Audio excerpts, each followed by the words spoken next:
Lula viajou mais de 14 mil quilômetros, bancado com o dinheiro do cidadão brasileiro, é claro, para fazer aquilo que poderia ter feito de dentro do próprio Palácio do Planalto: disseminar narrativas falsas para favorecer os seus planos de poder.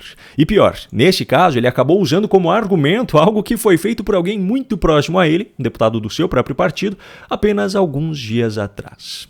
Quando ainda era madrugada aqui no Brasil, nessa quinta-feira, o petista estava fazendo um discurso na cúpula internacional sobre o impacto da inteligência artificial, lá em Nova Delhi, na Índia. A contribuição dele para o evento foi completamente nula, afinal, Lula sequer usa o celular. Imagine então o seu nível de conhecimento sobre inteligência artificial. Só que o seu discurso, como já é de praxe, serviu para reforçar as narrativas que lhe são mais convenientes. No caso da inteligência artificial, Lula tem travado uma luta intensa contra essa tecnologia já há alguns anos, assim como sua oposição às redes sociais, por exemplo, também é muito clara. Eu separei aqui um pequeno trecho da fala dele nesse evento de hoje, para que você veja como as palavras contrárias dele à tecnologia são muito mais numerosas e enfáticas do que as positivas. A revolução digital e a inteligência artificial elevam esse desafio a níveis sem precedentes.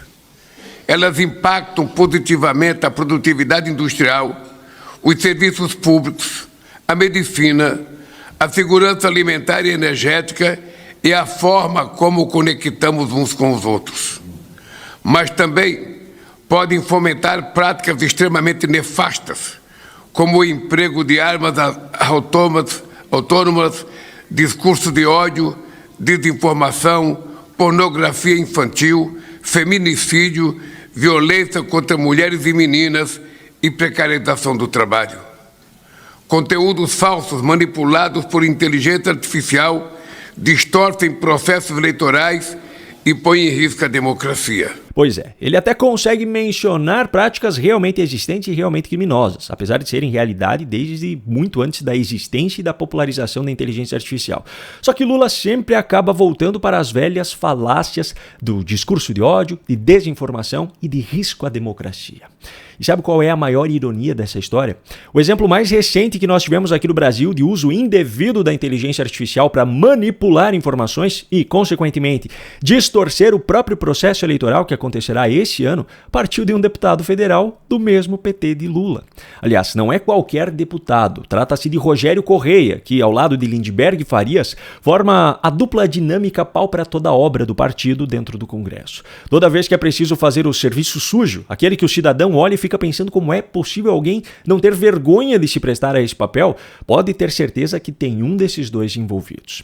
Enfim, Rogério Correia publicou em suas redes sociais no dia 1º de fevereiro deste ano uma foto produzida com inteligência artificial onde apareciam abraçados Jair Bolsonaro, Roberto Campos Neto, o ex-presidente do Banco Central, e Daniel Vorcaro, dono do Banco Master e peça central no maior escândalo financeiro do Brasil. O petista ainda escreveu: "A foto é o retrato da roubalheira do Banco Master." Pois é, essa foi a melhor acusação que ele conseguiu fazer contra os seus adversários políticos. Uma foto falsa produzida por inteligência artificial.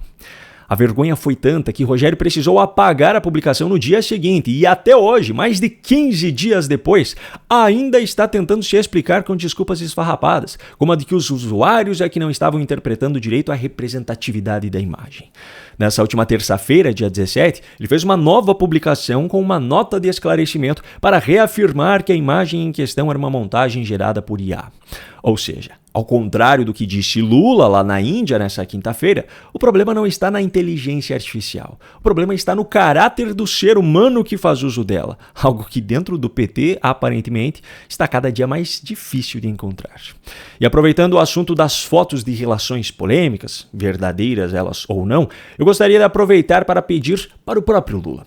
As diversas fotos disponíveis na internet do senhor com o famoso ditador cubano, já falecido, e seu amigo, Fidel Castro, são verdadeiras ou são montagens feitas por inteligência artificial? As diversas fotos do senhor com o famoso ditador nicaragüense Daniel Ortega são verdadeiras ou foram feitas por IA? As diferentes fotos do senhor com o ditador venezuelano recentemente capturado, Nicolás Maduro, são verdadeiras ou são montagens feitas com IA? Porque se forem verdadeiras, seu Lula, e essa pergunta é retórica, isso sim representa um risco para a democracia. E por falar em discursos com narrativas falaciosas, o governo Lula e o PT têm se esforçado ao longo dos dias dessa semana para desassociar a imagem do presidente do desfile da escola de samba que o homenageou, ou melhor, que fez propaganda eleitoral antecipada para ele no último domingo. Ironicamente, a preocupação maior não é nem com uma possível punição vinda do TSE, até porque, com base no histórico, é muito pouco provável que Lula seja sequer multado. A maior preocupação é com o impacto negativo eleitoral causado pelas imagens daquela ala da escola que representava famílias conservadoras dentro de latas de conserva. Como eu mostrei no vídeo de ontem, o próprio governo nega que tenha participado de qualquer forma da concepção da apresentação. O presidente do PT, Edinho Silva, tem tratado até como ofensivo a associação do resultado do desfile com o Lula. O problema é que, à medida que novas informações vão vindo à tona, a narrativa petista tem ficado cada vez mais frágil, para não dizer outra coisa. Na manhã dessa quinta-feira, a coluna de Andresa Matais, no portal Metrópolis, trouxe uma matéria revelando que a escola de samba em questão recebeu 9,6 milhões de reais de dinheiro público e que houve reuniões de integrantes da escola com integrantes do governo dentro do Palácio do Planalto. O valor de recursos públicos foi dividido entre a Prefeitura de Niterói, o governo do Estado do Rio de Janeiro e o governo federal, sendo que a maior parte partiu da esfera municipal. No caso dos valores destinados pelo Estado e pela União, trata-se de um financiamento a todas as escolas. Neste caso, entra na discussão a questão de prioridades. Enquanto o país está longe de ter boas condições de saúde, de educação e de segurança pública, governos continuam financiando cultura. Na Bahia, por exemplo, o governo do Estado, que é do mesmo partido do governo federal, resolveu simplesmente triplicar o valor destinado neste ano ao bloco de carnaval comandado coincidentemente pela ministra da Cultura, Margarete Menezes. Só que o ponto mais importante da matéria são as reuniões. O governo nega qualquer participação na concepção do desfile, mas a reportagem revela que Janja esteve 2 vezes na escola, nos dias 7 de outubro do ano passado e 7 de fevereiro deste ano. Lembrando que esses deslocamentos são bancados com dinheiro público e que em uma dessas visitas ela ainda estava acompanhada da ministra da Igualdade Racial, Aniele Franco. Da mesma forma, o presidente da escola esteve por pelo menos 2 vezes no Palácio do Planalto, no mês de outubro do ano passado, onde participou de reuniões com a ministra Gleisi Hoffmann. Agora veja só que curioso, Gleisi chefia a Secretaria de Relações Institucionais, o que não tem absolutamente nada a ver com as atividades culturais. E ainda por cima, em uma dessas reuniões, esteve presente também Lindbergh Farias, que é deputado federal e namorado de Gleisi Hoffmann. E essa turma ainda quer que o povo acredite que eles não tiveram nada a ver com o que foi exibido na apresentação. Quer dizer, não querem agora, porque no domingo o clima era de pura empolgação.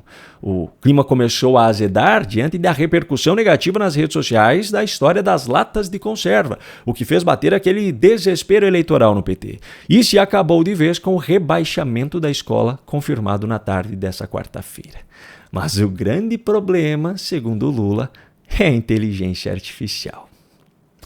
Um grande abraço e até a próxima.